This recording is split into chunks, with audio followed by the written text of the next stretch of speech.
la ignorancia.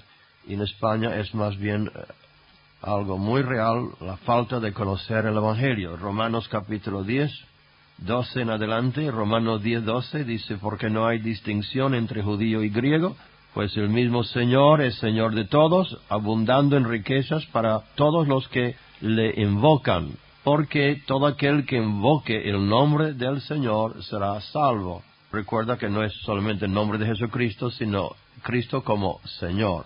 ¿Cómo pues invocarán a aquel en quien no han creído? ¿Y cómo creerán en aquel de quien no han oído? ¿Y cómo oirán sin haber quien les predique? ¿Y cómo predicarán si no son enviados? Tal como está escrito, cuán hermosos son los pies de los que anuncian el Evangelio del bien. En este país, desgraciadamente, no se conoce el Evangelio. Por eso estamos aquí, a prepararnos a predicar el Evangelio, a ganar almas para el Señor. Hay dos tipos de ignorancia. Uno es la falta de luz, que hemos hablado aquí, la falta de conocer, como en España hay más o menos 7,000 pueblos, creo, sin el Evangelio aún, lo que me dijeron. Falta de conocer el Evangelio. Y la otra es el rechazo de luz, que es una tiniebla más densa. Hay muchos que no conocen y otros que han oído, pero no quieren saber. Entonces es una tiniebla más densa. Jesús dijo, esta es la condenación, que la luz vino al mundo. Y los hombres amaron más la tiniebla que la luz, porque sus obras son malas. Entonces nuestra obligación es de predicar el Evangelio, ser luz en las tinieblas y también tener credibilidad. El problema de los evangélicos, como le he dicho, es la falta de credibilidad. Nosotros hacemos mucho hincapié en predicar y poco hincapié en que que podemos ser creídos. Y Jesús dijo, la forma que ganamos credibilidad, ¿recuerda que era? Así creerán que sois mis discípulos, si os améis los unos a los otros, y esa unidad que Dios produce. La unidad se produce en la iglesia por la gloria de Dios. No hay otra forma de producir unidad. Hemos hecho muchos esfuerzos. Los políticos lo han hecho, los dictadores han hecho esfuerzos tratar de unir países y no se puede unir. La única cosa que nos une es la gloria de Dios. Jesús dijo, la gloria que tú me has dado, yo le he dado para que sean uno. Y si la iglesia no tiene esa gloria, que es el amor de Jesús, la presencia, el amor de Cristo, pues jamás vamos a estar uno. Todo lo demás es político. Entonces, hay ignorancia y en parte es causado porque la iglesia no ha dado el testimonio eficaz que tiene que haber dado. Pero hay ignorancia por falta de luz y hay ignorancia por rechazo de luz. Y vamos a leer los textos. Ahora, ignorancia que viene por que no acepta, que rechaza. Romanos capítulo 2, versículo 5 o 4. Romanos 2, 4.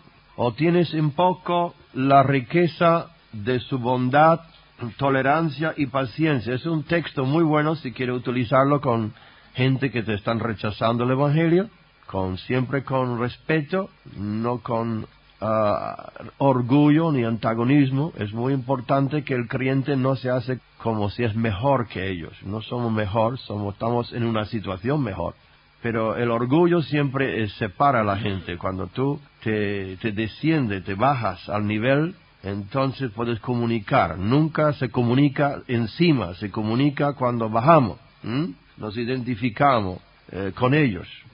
Los que ganan almas son los que se identifican con ellos. Los que tienen carga por su salvación, no que quieren ganar miembros para su iglesia, sino que tienen carga espiritual. Pero dice, o tienes un poco la riqueza de su bondad, tolerancia y paciencia, ignorando que la bondad de Dios te guía a arrepentimiento. Puedes decirlo con amor, pero mira, la bondad de Dios te está guiando para que tú te arrepientas. No te hagas penitencia, sino te arrepientas, que cambies la forma de ser.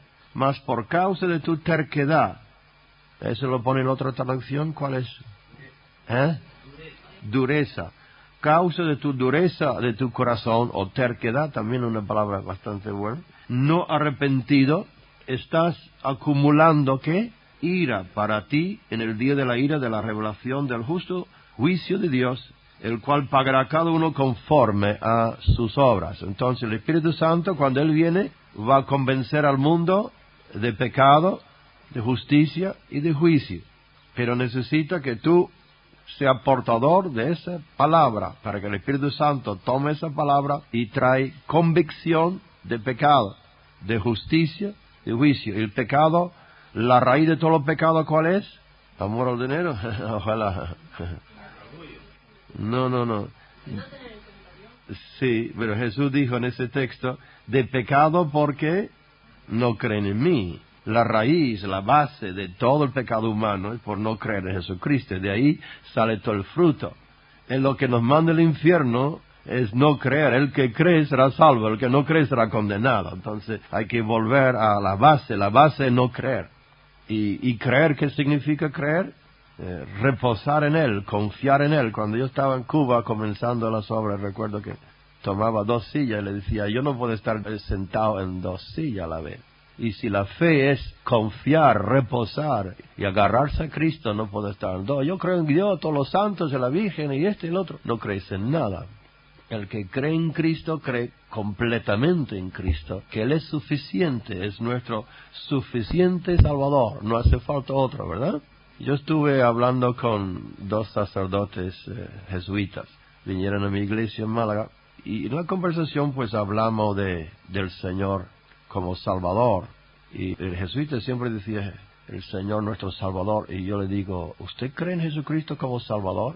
Le tomé de sorpresa porque... Y dice, por supuesto. Entonces le dije, ¿usted es salvo? Y se miraron uno al otro y dice, pues no podemos saberlo, ¿verdad? Esperamos que sí, pero no se sabe hasta que... Entonces, ¿en quién está creyendo? Si cree en Jesús como Salvador y tú te entregas a Jesús como Salvador, el que tiene el Hijo tiene la vida.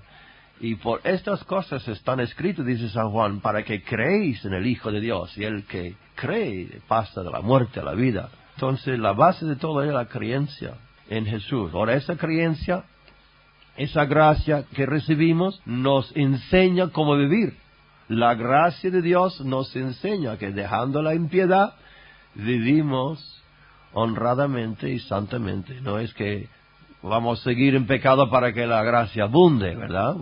La gracia nos enseña cómo vivir. Y si de verdad creemos en Cristo, habrá el fruto de esa creencia, ¿verdad? El que está injertado en Cristo da fruto, ¿no es así? Por su fruto se conoce. Pero al creer, tú eres injertado en la rama, en la vid. Entonces, es la ignorancia el primer impedimento, y por eso estamos nosotros a predicar el Evangelio y mostrarle que están atesorando ira para el día de juicio si siguen así. Segundo, a la ceguedad espiritual. Ceguedad espiritual. Segundo Corintios 4, versículo 3. Segundo Corintios 4:3. Y si todavía nuestro evangelio está velado, que pone en tu Biblia otra traducción, encubierto, ¿no? Si todavía nuestro evangelio está encubierto, velado, para los que se pierden está velado. Entonces, Dios, cuando uno es creyente y tiene una revelación, Pablo pidió por la iglesia que tuvieran revelación de la riqueza que hay en Cristo. Ninguno está convertido sin revelación. No es que solamente se le hemos dicho, sino Dios te revela a ti. Dios te ha revelado su evangelio a ti, a tu corazón. Es una revelación a ti de quién es Jesús. Y el que ve con los ojos de fe, recibe. Entonces, si nuestro evangelio está aún velado, los que se pierdan está velado. La gente, algunos dicen, pues, eso es tontería, ¿no? Y tú le explicas otro texto que dice, para los que se pierdan el evangelio es tontería, ¿no? Para nosotros que nos salvamos, es el poder de Dios. Y luego sigue, en lo cual es el Dios de este mundo. ¿Quién es el Dios de este mundo? Satanás ha cegado. Y aquí, vamos a ver, podemos sacar de aquí algo. Ha cegado el entendimiento de los incrédulos. De lo que hemos estado hablando estas semanas atrás de las fortalezas. Ceguedad espiritual. Fortalezas que impiden la entrada de luz. Ha cegado el entendimiento de los incrédulos para que no vean el resplandor del Evangelio de la gloria de Cristo, que es la imagen de Dios, porque no nos predicamos nosotros mismos, sino a Cristo Jesús como Señor, y a nosotros como siervo vuestro por amor de Jesús. Pues Dios que dijo que de la tiniebla resplandeciera la luz, es el que ha resplandecido en nuestros corazones para iluminación del conocimiento de la gloria de Dios en la faz de Jesucristo.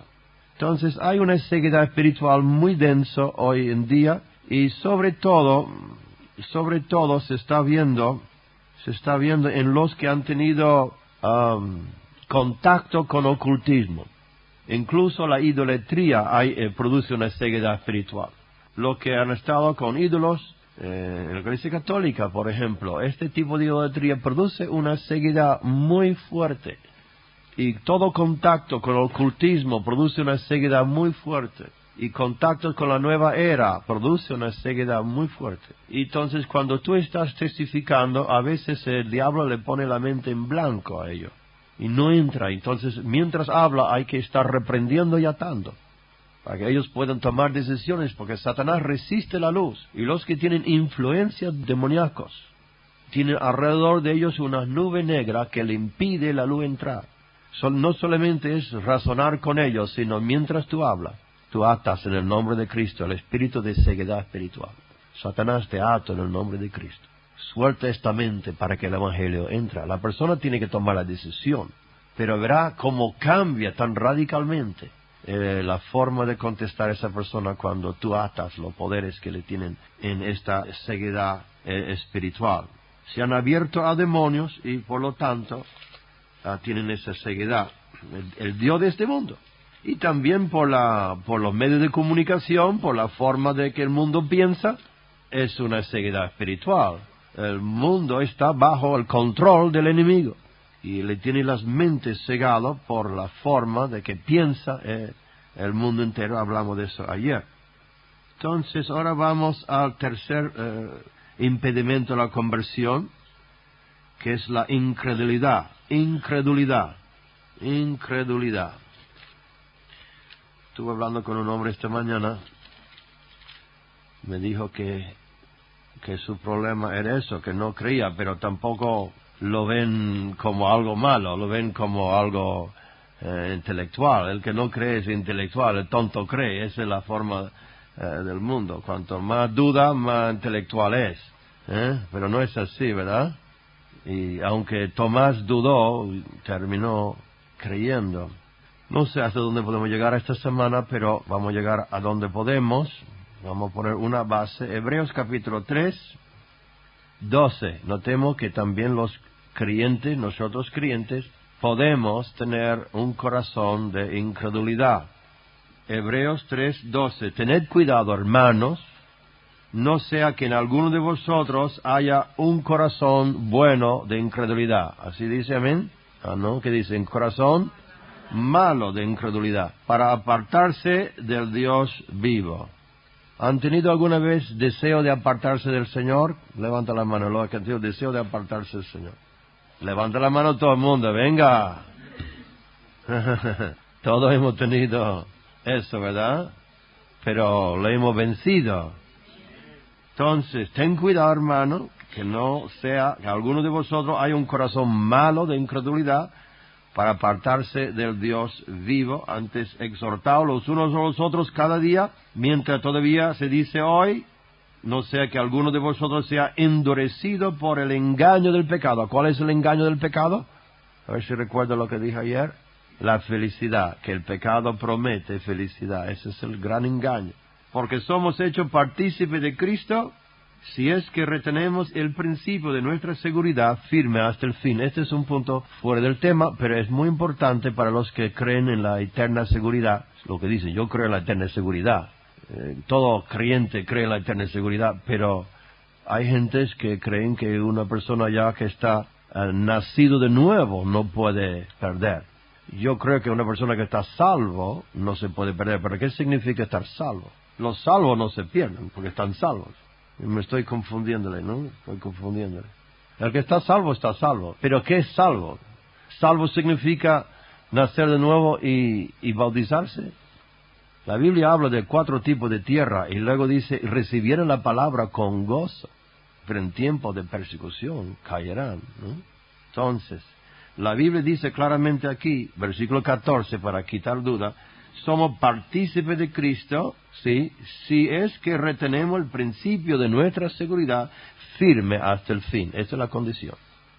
Él es el que es fiel hasta la muerte, ¿no? Sed fiel hasta la muerte, le daré la corona de la vida. Yo no quiero sembrar duda. Somos en Cristo, somos salvos y nadie nos quita de la mano del Señor. Pero si tú comienzas a dudar y vacilar, pues ten cuidado. No el momento que duda que te vas a perder tampoco. El Señor es poderoso, el Señor es paciente, el Señor te retiene, el Señor te habla. El Señor tiene mucha misericordia.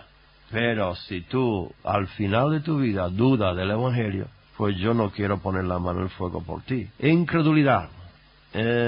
Prefiero no creer. Romanos 11, 20. Romanos 11, 20. Muy cierto, fueron desgajadas. ¿Quién fue desgajada? Aquí está hablando de los judíos, ¿no? Pueblo de Israel, por su incredulidad. Pero tú por la fe te mantienes firme o estás en pie. No seas altanero, sino teme. Porque si Dios no perdonó a las ramas naturales, que es el pueblo judío, tampoco a ti te perdonará. Ellos fueron desgarrados por su incredulidad. Y dice San Pablo, pues tú eres gentil, tú estás injertado, pero no te hagas altanero también. El que cree que está firme, ten cuidado que no caiga. Entonces, mira pues la bondad y la severidad de Dios. La bondad y la severidad de Dios. Severidad para con los que cayeran, pero para ti bondad de Dios, condición, si permaneces en su bondad. De lo contrario, también tú serás cortado. Más claro que el agua, ¿o no? Más claro que el agua. Y también ellos, si no permanecen en su incredulidad, serán injertados. Pues poderoso es Dios para injertarlos de nuevo. Aunque fueran desgarrados, si vuelven a Cristo, Él les injerta de nuevo. Ahora, nosotros hemos sido injertados, pero por nuestra fe. Y mantengamos firme nuestra profesión de fe, porque fiel es Él, que prometió que lo va a cumplir también. Estas cosas de la obligación del hombre y la garantía de Dios, siempre hay una guerra en la iglesia, pero yo lo entiendo fácilmente como dos rieles de un tren, ¿no? El tren no va en un riel, va en dos, y van paralelas. Uno es la promesa de Dios, y otro es la obligación nuestra, y los dos van juntos. Los que están en un riel se pueden caer, los que están en otro, que están pensando siempre que son ellos que se mantienen de pie, son débiles. Dios promete, yo por su gracia estoy de pie, y los dos vamos juntos. ¿Estamos? Número 4. Prejuicios. Los prejuicios. Yo he escrito un libro hace muchos años, ojalá que se imprime de nuevo en España, llamado Prejuicios. Yo lo he repartido mucho este libro en España. La calle es un tratado, es como un tratado, un librito, que dice, ¿tiene usted prejuicio? ¿Lo han leído alguna? Y los pingüinos, los negros y los blancos. Y mucha gente que cuando yo lo repartía leía la portada, ¿tiene usted prejuicio? Dijeran no, y lo rompían. Yo no tengo. Prejuicio es un juicio antes del tiempo, sin conocer. Y hay muchos que tienen estos prejuicios porque le han dicho y que vosotros son así o son así, no creen en la Virgen, el otro. Entonces, tú puedes vencer estos prejuicios tomando la Biblia católica y enseñarle la palabra de Dios, ¿no? Quitarle los preconceptos, ¿eh? Para que sepan exactamente lo que creen. Creen que somos una secta. Una secta es uno que desvía de la madre, uno que se ha desviado, ¿no? Un secta es uno que ha salido del camino. Entonces la secta es la Iglesia Católica. Han salido de la verdad. No somos nosotros. Que son grandes, son pequeños, no importa. La secta es lo que sale de la verdad. Número 5. Aquí vamos a entrar en una polémica interesante. Espero que le gusta. Y es las religiones falsas. Religiones falsas. Hay muchísimo. A ver si nos pueden... Alguien nos da una idea, nuestros pastores nos pueden ayudar. ¿Cuáles son hoy en día lo que son religiones falsas? Van nombrando, a ver. testigos de Jehová, mormones, budista, maometano, hinduistas, sintoísta,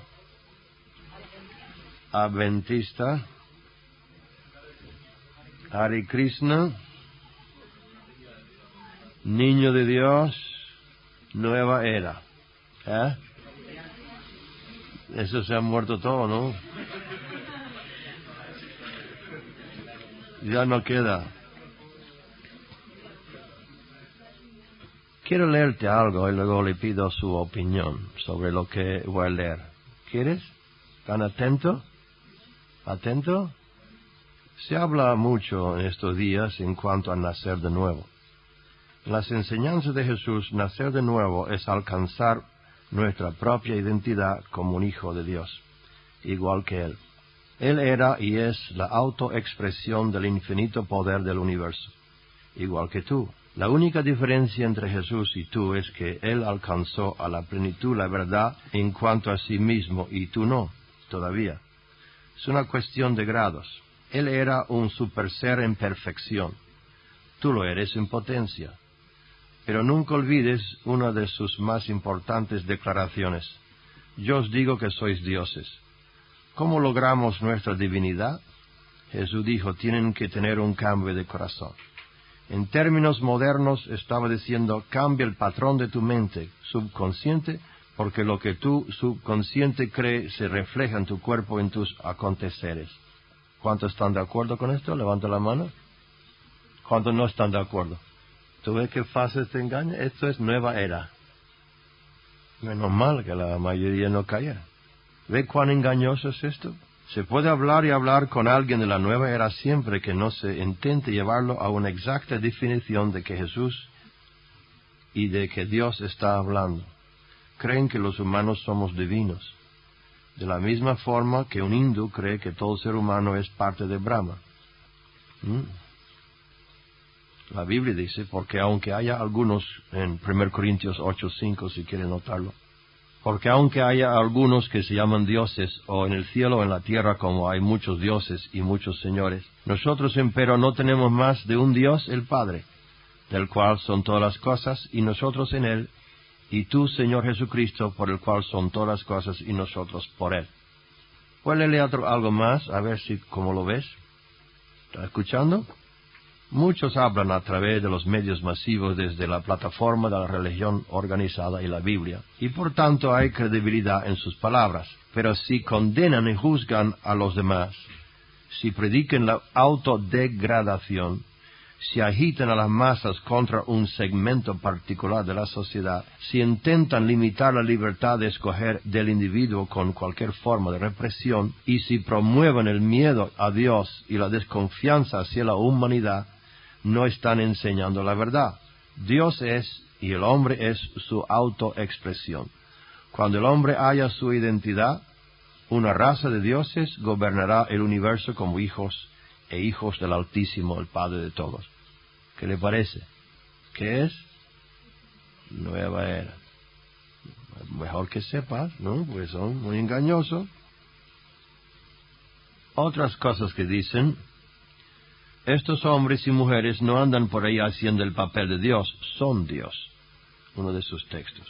Otra cosa dice, el Espíritu de Dios donde usted está, dentro y alrededor y a través de usted, es su Espíritu. La ideal del pecado original es totalmente falsa.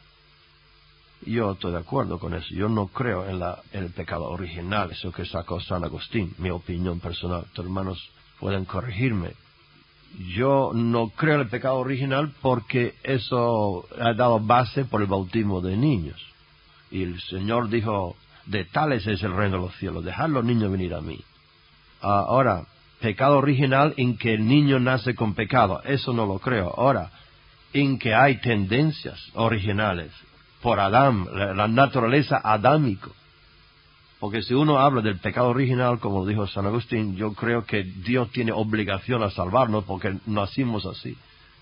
El hombre es malo porque quiere serlo, entonces niño nace inocente.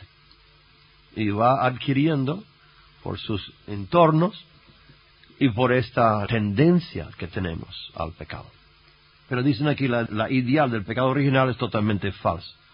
La alta religión no se ocupa para nada del pecado, sino del desarrollo espiritual del hombre. Aquí está, fácilmente se ve el error de la nueva era, porque no hablan del pecado. El Espíritu Santo, cuando Él viene, convence del pecado. No hay avivamiento sin conversión y sin arrepentimiento y sin convicción de pecado. Y Satanás no quiere que pensamos de pecado. Y nueva era es extendido no solamente por su enseñanza, sino la mentalidad del mundo entero. No quieren saber nada de pecado. Y ahí se encuentra la falsedad de las religiones, cuando no predican arrepentimiento. Original en el sentido que esa tendencia tenemos a ir mal. Somos en Adán, tenemos que nacer de nuevo. Pero decir que Dios tiene obligación a salvarnos porque nos hizo mal, eso quita toda la base. La Biblia dice, por cuanto todos pecaran, están destituidos de la gloria de Dios. Romanos 3:23. Romanos 3:10 dice, como está escrito, no hay justo ni aún uno. Aquí hay algo interesante. A ver cómo lo piensas, si es correcto esta doctrina o no. Puede ser correcto, vamos a escuchar. No juzga hasta que escucha. Calvino y cuantos lo siguieran cometieron el mismo error y en vez de presentar al pueblo el descubrimiento de que los que reconocían su divinidad esencial lo hacían simbólicamente en nombre de todos los reencarnantes hijos de Dios en desarrollo, se consideraran el pueblo escogido y a todos los que no pensaban como ellos los consideraran perdidos. Cuando los judíos y los religiosos devotos de mente estrecha reconozcan su identidad con las demás personas y expresan esa identidad a través de unas relaciones correctas, veremos un mundo diferente. El problema del mundo es esencialmente un problema religioso y detrás de todo lucha en cada sección del pensamiento mundial hoy día se halla el elemento religioso. ¿Qué le parece? ¿Falso o verdad? Nueva era. Esto es interesante. Esto es John Randolph Price, uno de los líderes de Nueva Era, y él tiene unos demonios, un demonio delante de Cristo que se llama Asher, y él hace declaraciones a través de la boca de este hombre. Dice, la naturaleza pronto entrará en un ciclo de limpieza. Los que rechacen los cambios en la tierra serán eliminados durante las próximas 2 décadas. Según él, lo que te espera, los que esperan cambios y los enfrentan con calma y con fe pasarán por ellos virtualmente ilisos y serán los constructores del futuro. Sigue Price con la boca del diablo, dice, lo que se está oyendo es a la vez horrible y esperanzador. Sé que uno de los problemas más serios de hoy día es la superpoblación, pero eliminar más de 2.000 millones de personas de sobre la faz de la tierra es un poco drástico, ¿no es cierto? Que dijo Price al demonio ese Asher. Y Asher, el demonio, le contestó, solo puedo hablar de lo que se ve en el presente. Debo añadir, ¿quiénes somos para decir que esas personas no se ofrezcan para ser destruidos y regenerados con las miras en el crecimiento del alma? O la nueva reencarnación. Otra diabólico aquí es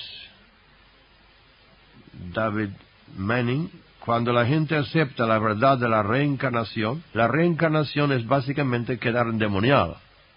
¿Entiendes? Porque la Biblia dice, les dado al hombre que muera y después juicio. El constante temor de la muerte será eliminado y reemplazado con la aceptación de la oportunidad de transformación. Los doctores que luchan por prolongar la vida se verán cual tristes payasos que ostentan su ignorancia de la renovación cósmica. Basta de mentira. Entonces, estén alertos, porque estamos siendo inundados de doctrinas falsas. Para saber lo que es la doctrina correcta, tenemos la palabra, pero hay ciertas cosas en la palabra, la doctrina de la palabra muy claro que tiene que entender. Número 1, eso es muy simple, lo que le estoy diciendo es muy simple, juzga todas esas cosas con esta cosa. Primeramente, el estado de depravación del hombre. El estado de depravación. Depravación del hombre, bíblicamente, no significa que en ese hombre no hay nada bueno. Hay gente buena, ¿no? en cuanto a tratarse los unos con los otros, pero en cuanto a Dios, en cuanto a su relación con Dios, todos somos depravados. Significa, no hay nada que nos recomienda a Dios, solamente nuestro arrepentimiento. Cristo vino a salvar pecadores y es nuestra recomendación. El estado de depravación, número 1. Número 2, la necesidad de un Salvador.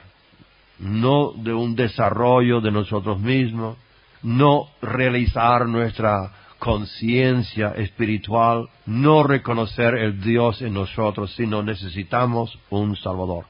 Jesús vino a salvarnos de nuestros pecados. Eso es básico bíblico. Número 3, la necesidad del arrepentimiento. No de penitencia ni nada más que arrepentirse, bautizarse. Número 4, la necesidad de un nuevo nacimiento. El que no nace de nuevo no puede ver el reino de los cielos. Un nacimiento espiritual. El que no nace de agua, ¿y qué más dice? De agua del Espíritu. Aquí no sé si hay diferencia de opinión. Mi opinión personal, que el bautismo no salva, sino el bautismo es simbólico. Cuando se refiere al agua, se refiere al lavacro de la palabra. El que no nace del verbo, del lavacro de la palabra y del Espíritu Santo, no puede ver a Dios. Entonces somos renacidos, dice San Pedro, que dice, somos renacidos por la, no semilla corruptible, sino semilla incorruptible por la palabra de Dios. Es el Evangelio, es la semilla. Y el Espíritu Santo siempre está en la semilla como la vida está en una semilla de maíz. Dentro de esa semilla hay vida. Dentro de la palabra de Dios, el verbo, hay vida. Y tú y yo nacemos de nuevo cuando recibimos por la fe el Evangelio. Porque no me avergüenzo del Evangelio, porque es poder de Dios. Para salud a todo aquel que cree. La creencia es lo que toma el don de Dios. Y abre tu corazón. Entonces, cuando el corazón abre, es cuando se puede polinizar. Entonces nace el fruto. Y si el corazón no abre, no entra. Por eso le digo que en estas clases es importante, antes de nada, Señor, háblame. Señor, quiero oír tu voz. Cuando el corazón está abierto, por eso es muy importante nosotros tratar con niños. Niños, el niño comienza a abrirse, 11, 12 años, comienza a abrir ese flor. Y Satanás está ahí para polinizarlo, con doctrinas diabólicas, y luego saldrá después el gusano. Tenemos que llevar el Evangelio a los niños. Cuando comienzan a preguntar y buscar y averiguar, échele el Evangelio de Jesucristo. Amén, hermano. Aleluya. Entonces, a ver si quieres hablar un poco más de religiones falsas, ya que estamos en ese tema, vamos a terminar. Vamos a tener unos pocos minutos más en cuanto a las religiones falsas. La Biblia dice, amado, no creéis a todo espíritu, sino probad los espíritus si son de Dios, porque muchos falsos profetas son salidos en el mundo. Espíritu que dice que Cristo vino en la carne, que Cristo es el Hijo de Dios, es del Señor. Ahora, la Iglesia Católica tiene otro Jesús, y la gente está engañada. Por ejemplo, estas imágenes del Sagrado Corazón. Esa es una imagen diabólica, no es Jesucristo, no tiene nada que ver con Jesucristo. Las vírgenes, las apariciones de las vírgenes, ¿de dónde vienen esas apariciones? Son demonios que se transforman para engañar a mucha gente. Hay un solo Dios y un solo mediador entre Dios, los hombres y el hombre, Jesucristo. El diablo se transforma en ángel de luz. Voy a leer algo de este libro. Preparemos para la guerra, por Rebecca Brown. No se lo recomiendan todo, la verdad. Hay cosas muy buenas y hay cosas que yo no estoy de acuerdo. Pero en esta estoy de acuerdo. Aunque es considerada una constitución dogmática, la más solemne forma de expresar, conciliar lumen gentium, o luz a la gente en italiano, en latín gentium, no define dogma nuevo alguno, se establece con autoridad conciliar el concepto presente que tiene la Iglesia de su propia naturaleza. Entonces, ¿qué es la lumen gentium? Es la luz a la gente. Luz a la gente. ¿Qué es la luz a la gente? Vamos a ver. El presente documento, conocido como Luz de las Naciones, por las primeras dos palabras del texto en latín Lumen Gentium, es una de las dos constituciones dogmáticas publicadas por el Vaticano II. La otra es la que habla sobre revelación, y ha sido ensalzado como el más trascendental logro del concilio, dada la importancia de su contenido y su posición central entre los documentos del concilio. Significa que eso es lo que ellos creen, lo que está en la Lumen Gentium. Entonces es el documento que estoy citando, documento que la Iglesia Católica Romana considera la luz de todas las naciones. Este importante documento afirma claramente que no define ninguna doctrina o dogma nuevo. Por tanto, la doctrina expresada en el Concilio de Trento, en el año 1045 creo que era. Por tanto, la doctrina expresada en el Concilio de Trento todavía tiene vigencia. Estoy citando el del Concilio de Trento porque es una de las más claras y concisas declaraciones de fe católica de que se dispone. Veamos ahora cómo define el Concilio de Trento al Jesús que los católicos adoran. ¿Está listo? Si alguien, aquí esto es del Concilio de Trento, si alguien niega que en el sacramento de la Santísima Eucaristía están presentes verdadera, real y substancialmente el cuerpo y la sangre y la divinidad de nuestro Señor Jesucristo, y consecuentemente Cristo mismo, sino que dice que es sólo un símbolo, figura o fuerza, sea anatema. Anatema, ¿sabe qué significa? Entonces, tú y yo, según ellos, estamos malditos. Sigo. Si alguien niega que en el venerable sacramento de la Eucaristía el Cristo integral está contenido bajo cada forma y bajo cada parte de cada forma, cuando se divide, sea anatema. Si alguien dice que en el santo sacramento de la Eucaristía Cristo, el unigénito Hijo de Dios, no ha de ser adorado con culto de latría, ¿latría qué significa? ¿Sabe? Yo no lo sé. También externamente manifestado, y que consecuentemente no ha de ser venerado en festividad solemne extraordinaria, ni ha de ser cargado solemnemente en procesión según los laudables y universales ritos y costumbres de la Santa Iglesia, ni ha de ser exhibido públicamente ante el pueblo para que lo adoren, y que por lo tanto los adoradores son idólatras, sea anatema. Veamos lo que en sí dicen estos cánones o leyes de la Iglesia Católica Romana. Primero, anatema quiere decir maldito. Llanamente están diciendo que la pequeña oblea, ¿sabe qué es? La hostia, que se usa en la comunión o misa, y el vino, son Jesús, y contienen su total divinidad. Pero la Biblia nos dice que Cristo está sentado a la diestra de Dios Padre. Se nos dice que Cristo es Dios mismo y que como tal tiene la naturaleza misma de Dios y es infinito y omnipresente. No puede ser limitado a una minúscula oblea y muchísimo menos a algo hecho con manos humanas. Por último, se nos prohíbe adorar imágenes o ídolos e inclinarnos ante ellos. La Biblia dice en Éxodos 20, 4 y 5, no te harás imagen ni ninguna semejanza de cosa que esté arriba en el cielo, ni de abajo en la tierra, ni en las aguas debajo de la tierra. No te inclinarás a ellas, ni las honrarás, porque yo soy Jehová tu Dios, fuerte y celoso. 1 Corintios 10, 19 y 20. ¿Qué pues digo? ¿Que el ídolo es algo, o que sea algo lo que es sacrificado a los ídolos? Antes digo que lo que los gentiles sacrifican, a los demonios los sacrifican, y no a Dios. Y no quería que vosotros fuese partícipes con los demonios. Por eso el cristiano no debe ni entrar en tomar misa. Seguimos. ¿Qué quiso decir Jesús? El que no bebe mi sangre y toma mi carne no tiene vida. Hablaba del vino y el pan. Cuando Jesús dijo, esto es mi cuerpo, esto es mi sangre. Dice, esto es mi sangre, tomadlo. ¿Estamos comiendo el cuerpo de Cristo ahí? ¿Estamos bebiendo su sangre? Muy bien, muy bien. Entonces, estaban celebrando la Pascua. Recuerda la Pascua, el Cordero, que tenían que sacrificar y ungir los dinteles de la puerta con la sangre del Cordero.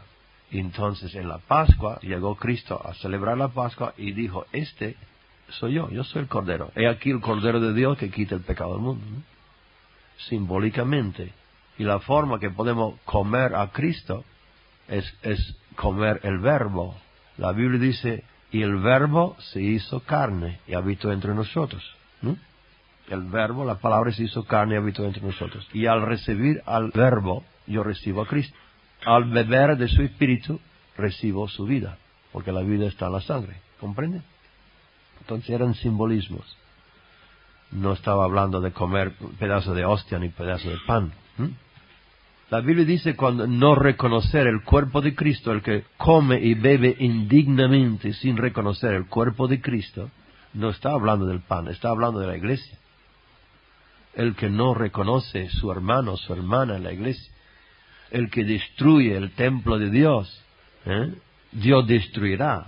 No se refería al cuerpo, porque yo cuando me convertías en ese año de ignorancia, decían, si fumas, destruyes el templo de Dios, y Dios te destruye. Mira, el tabaco te destruye, pero Dios no te va a destruir. El templo de Dios es la iglesia, y el que hace daño a la iglesia de Jesucristo, Dios le destruye. Dice San Pablo, cuidado que no coméis los unos a los otros, porque seréis comidos. Es poco profundo todo esto, pero ¿sois discípulos o no? No, para que entendáis que la Iglesia Católica torció todas estas cosas, una idolatría. Entonces, ese pan representa el cuerpo de Jesucristo. Representa el Cordero. La sangre representa su vida derramada por nosotros. Y no es simplemente que en memoria de Él, sino hay vida recibiendo esto. Es más que recordar. Recibimos vida espiritual en recordar al Señor. Igual que el bautismo, más que simbólico, es una circuncisión espiritual, en que morimos al hombre viejo. O reconocemos que estamos muertos, no es que morimos en el agua. A gente que entra, yo quiero morir al hombre viejo, ojalá. Si le tengo ahí 10 minutos se mueren, si no... Con 10 minutos se mueren al hombre viejo, pero menos no. Entonces no es que tú quieres morir, sino que te reconoces muerto. Reconocer que somos muertos. Muertos significa, como lo dije el otro día, no significa que no siente tentación, sino que no está empleado a esa empresa. Ya no es mi dueño. Satanás ya no es mi dueño. El pecado no es mi amo. Soy libre por la sangre de Cristo, el cuerpo de Cristo. Yo estoy unido con Cristo en el bautismo. Y cuando viene la tentación y todo dice, estás vivo, yo digo, no. Igual que el hombre que está casado.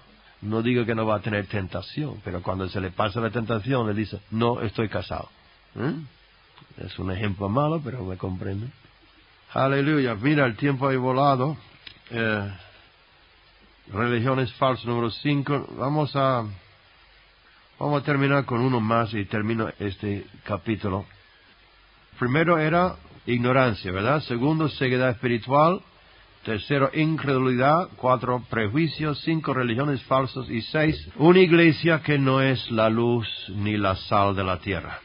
La iglesia que no tiene la gloria de Dios, como decimos al principio, que no tiene el poder de Dios, que es una iglesia débil, sin fuerza espiritual, que el ejemplo que damos es muy mal, entonces no se conviertan. Es un gran impedimento a la conversión, porque la Biblia que ellos leen somos nosotros, ¿verdad? ¿Y qué le estamos diciendo nosotros? Muchas veces los cristianos ni pagan las deudas. Y por cierto, hay muchos aquí que no han pagado las 3 semanas todavía. Y por casualidad son todos hombres, las mujeres todas han pagado, ¿eh? No, es cierto, ¿verdad, hermanos? Que si yo no fuera cristiano, los cristianos no me convierten a mí. Porque me han hecho tantas cosas. Me han robado, pero robado. Pastores, robado. Engañado. Y eso es terrible. Y vamos a hablar la tercera semana cómo vivir la vida cristiana, ¿eh?